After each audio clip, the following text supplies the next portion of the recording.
Alhamdulillah wa bihi nasta'in ala umuri yawmiddin. Wassalatu wassalamu ala sayyidina Muhammadin wa ala alihi wa sahbihi ajma'in. Ashhadu an la ilaha illallah wa ashhadu anna sayyidina Muhammadan 'abduhu la nabiyya ba'dahu. Allahumma salli wa sallim على سيدنا ومولانا محمد الفاتح لما أغلق والخاتم لما سبق ناصر الحق بالحق والهادي إلى صراطك المستقيم وعلى آله وصحبه أجمعين. قال الله تعالى في كتابه العزيز: يا أيها الذين آمنوا اتقوا الله حق تقاته ولا تموتن إلا وأنتم مسلمون.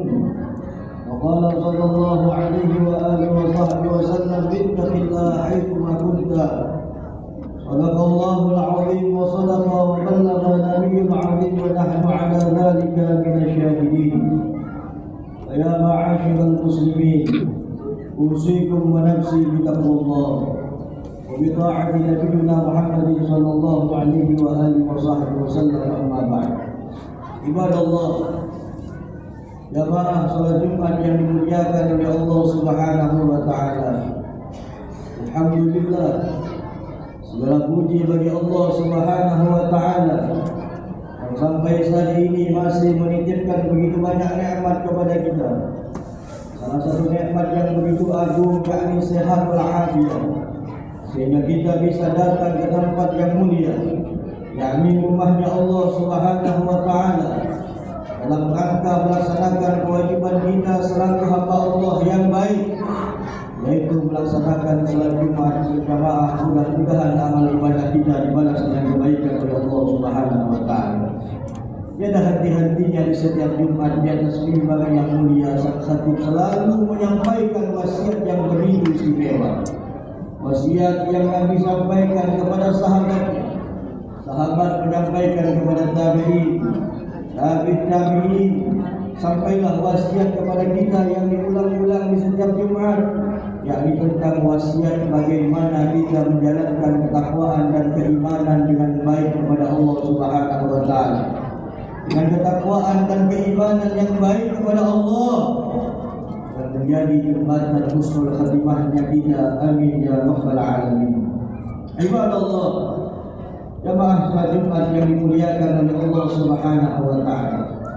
Allah Subhanahu wa taala berfirman di dalam Al-Qur'an: Ya ayyuhan nas, inna khalaqnakum min dzakarin wa untha wa ja'alnakum syu'uban wa qaba'il, inna akramakum indallahi atqakum.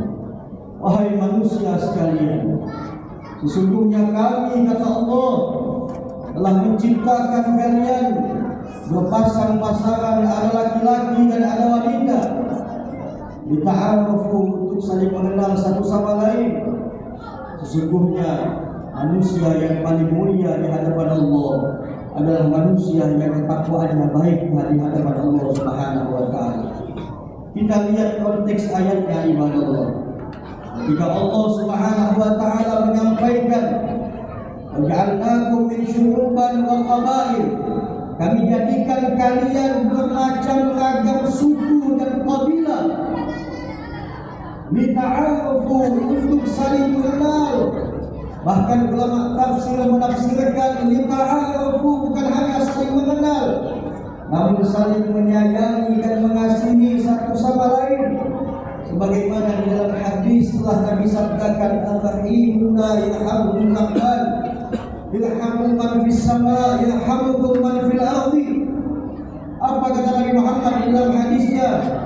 Saling menyayangilah kalian, saling mengasihilah kalian. Sesungguhnya bila itu kalian lakukan, maka Allah akan menyayangi kalian.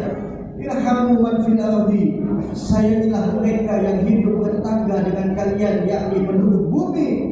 Yarhamukum man fis sama, maka Allah akan mengumumkan kepada penduduk langit untuk mencintai kalian yang hidup damai berdampingan, saling mencintai dan saling mengasihi satu sama lain. Ibadah Allah, jamaah salat Jumat yang dimuliakan oleh Allah Subhanahu wa taala. Kenapa tema ini kita bawa dan kita kupas sama-sama? Kejadian yang begitu sangat luar biasa, yang mungkin telah kita ketahui bersama di belakangan kali ini. Mungkin 3 bulan, 4 bulan atau setengah tahun yang lalu, kita telah lihat sama-sama di media sosial, di akun kita masing-masing, baik mereka yang bodoh atau mereka yang punya ilmu, baik mereka yang tidak punya ilmu atau mereka yang faham kitab gundulnya, baik mereka yang tak pernah belajar atau mereka yang belajar puluhan tahun tentang kitab. Namun ketika datang fenomena ini, bagaimana setengah tahun yang lalu yang silam di media sosial masing-masing kita muncul oknum-oknum yang mengadu domba di tengah-tengah umat Islam. Antar suku diadu domba, antar kabilah diadu domba. Yang satu mengatakan, oh kabilah ini mengaku-ngaku selaku cucu Nabi. Oh suku ini selaku suku ini mengaku-ngaku bahwasanya dia lebih dekat dengan Nabi Muhammad. Ibadah Allah, kalau kita kembali ke konteks ayat di atas, memang betul Allah Subhanahu wa taala menciptakan wa ja'alnakum syu'uban wa qabail. Kami ciptakan di tengah-tengah kalian bermacam-macam suku dan kabilah, lita'arafu, untuk saling mengenal satu sama lain, untuk saling menyayangi satu sama lain. Di dalam ayat ini Allah tidak mengatakan litakhasamu, untuk saling kelahi dan saling mengecam dan saling mendomba dan saling benci satu sama lain. Dari Allah tidak, ibadah Allah. Suku apapun itu, apapun warna kulitnya, siapapun dia, bahkan Nabi mengajarkan kita apapun agamanya, untuk saling mencintai dan mengasihi satu sama lain. Sebagaimana hadis yang telah disampaikan oleh Nabi Muhammad, dianjurkan kita hidup berdampingan, saling mengasihi dan saling menyayangi, bukan saling mengecam, bukan saling mengadu domba, tidak senang kepada suku tertentu, tidak senang kepada kabilah tertentu. Demi Allah, sampai saat ini tidak ada ayat yang mengajarkan kepada kita untuk saling membenci satu sama lain. Sampai detik ini tidak ada hadis yang mengajarkan kepada kita untuk saling mengadu domba satu sama lain. Anehnya ibadah Allah, yang melakukan hal demikian bukan orang bodoh, tapi mereka yang punya ilmu, yang mondoknya bertahun-tahun, yang faham baca kitab kuning, faham baca kitab gundul, tapi saling mengadu domba, saling mengecam dan saling tidak mengasihi satu sama lain. Bagaimana ancaman Ibnu Ruslan di dalam kitab Zubatnya, di dalam kitab Sofwati Zubat, Al-Imam Ibnu Ruslan mengecam fa'alimun bi'ilmihi lam ya'malan mu'adzabun min qabri ubbanil watan. Siapa yang dikecam oleh beliau? Mereka yang punya ilmu, yang tahu ilmunya, faham agama, faham ini tidak boleh, faham ini tidak diajarkan Nabi Muhammad, tapi masih dia lakukan. Mengadu domba haram hukumnya, masih dia lakukan. Saling membenci haram hukumnya, masih dia lakukan. Tidak saling menyayangi haram hukumnya, masih dia lakukan. Saling mengecam satu sama lain haram hukumnya, masih dia lakukan. Mu'adzabun min qabli ubadil watan. Sebelum penyembah berhala disiksa oleh Allah, manusia yang sedang dibunuh yang disiksa oleh Allah Subhanahu wa taala. Ibadah Allah, jemaah salat yang dimuliakan oleh Allah Subhanahu wa taala. Mungkin di antara suku-suku tertentu, di antara kabilah-kabilah tertentu, mungkin dia mengaku bahwasanya dia lebih dekat jalurnya dengan Nabi Muhammad, bahwasanya dia lebih dekat dengan Nabi Muhammad, atau menyampaikan kisah-kisah tentang kewaliannya, tentang kekasih Allah Subhanahu wa taala, tentang keamatannya. Nabi Muhammad mengajarkan kepada kita, bila kita tidak senang, cukup diam saja, jangan saling mencaci maki ataupun mengadu domba.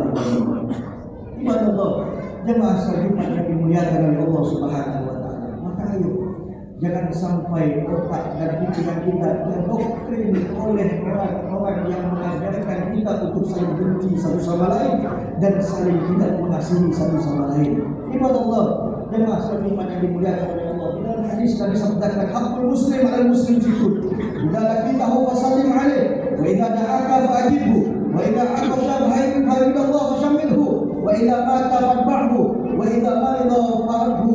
Nabi Muhammad mengatakan di dalam hadisnya, hak muslim kepada muslim yang lain hidup berdampingan, saling menghormati satu sama lain. Yang pertama, saling mengucapkan salam. Kemudian ketika ada yang sakit dijenguk, ketika ada yang meninggal takziah datang atau antar sampai ke pemakaman. Kemudian ketika sesuai dasar sahabat sahabu, ketika ada yang membutuhkan nasihat saling menasihati. Ketika ada yang berhasil mengucapkan alhamdulillah, maka sunnahnya kita jawab dengan kalimat alhamdulillah. 6 ini adalah hak kita kepada muslim yang lain ataupun hidup berdampingan di antara kita. 6 yang diajarkan oleh Nabi Muhammad, dan di dalam 6 tersebut tidak ada Nabi mengatakan hak muslim kepada muslim yang lain adalah mengancam sesama muslim. Hak muslim kepada muslim yang lain benci suku yang satunya dengan suku yang satunya. Hak muslim kepada muslim yang lain benci kabilah yang satunya kepada kabilah yang satunya. Demi Allah, ini bukan ajaran Nabi Muhammad sallallahu alaihi wasallam. Kalau kita berkaca kepada ulama-ulama terdahulu, bagaimana beliau saling mengajarkan toleransi yang sangat kuat antara suku dan antara kabilah. Kita lihat pondok-pondok besar yang ada di Indonesia, siapapun pendirinya. Kita lihat para kiai-kiai kita, para masyayikh kita, para orang besar kita, bagaimana mereka mengajarkan saling menghormati antara suku yang satu dengan suku yang lain, antara kabilah yang lain dengan kabilah yang lain. Anehnya terkadang sekarang ada oknum-oknum alumni jebolan pondok-pondok tersebut yang kiainya menghormati satu sama lain, yang gurunya saling mengasihi satu sama lain, tapi muridnya oknum tersebut dia yang menebar adu domba kebencian di antara suku dengan suku yang lain, dan dia yang menebar kebencian adu domba di antara kabilah dan kabilah yang lain. Kita lihat ajaran kiai-kiai kita, bagaimana masyayikh Syekh Khalil Bangkalan, bagaimana pendiri pondok pesantren Lubuk, bagaimana pendiri pondok pesantren Studi, bagaimana pendiri pondok pesantren Gontor, bagaimana pendiri pondok-pondok pesantren besar yang lainnya, yang mereka mengajarkan toleransi di antara kita yang sangat kuat, di antara suku, di antara kabilah, bahkan hidup lintas agama sekalipun diatur oleh agama yang disampaikan oleh beliau-beliau di tengah-tengah kita, yang diajarkan oleh beliau-beliau, yang kita tinggal menelannya dan menikmatinya. Allah kasih kita akal, bisa kita pilih dan kita pilih mana yang baik kita ambil, dan yang tak baik kita hilang dan kita buang.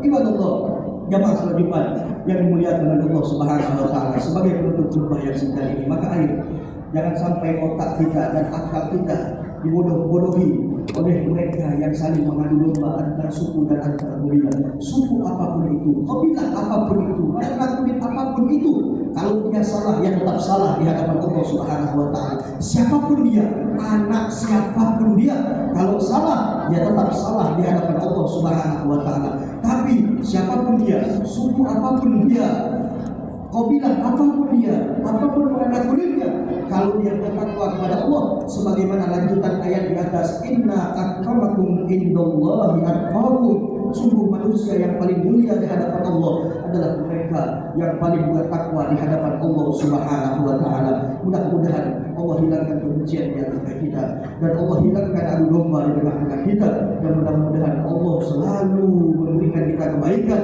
sehingga nanti mudah-mudahan tiba waktunya kita meninggal dalam keadaan husnul khatimah.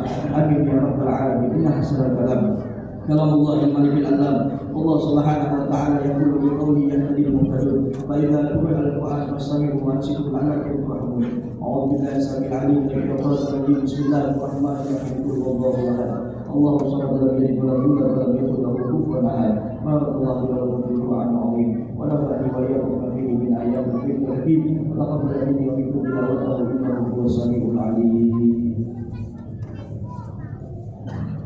Allahumma salli ala sayyidina Muhammad. Allahumma salli ala sayyidina Muhammad.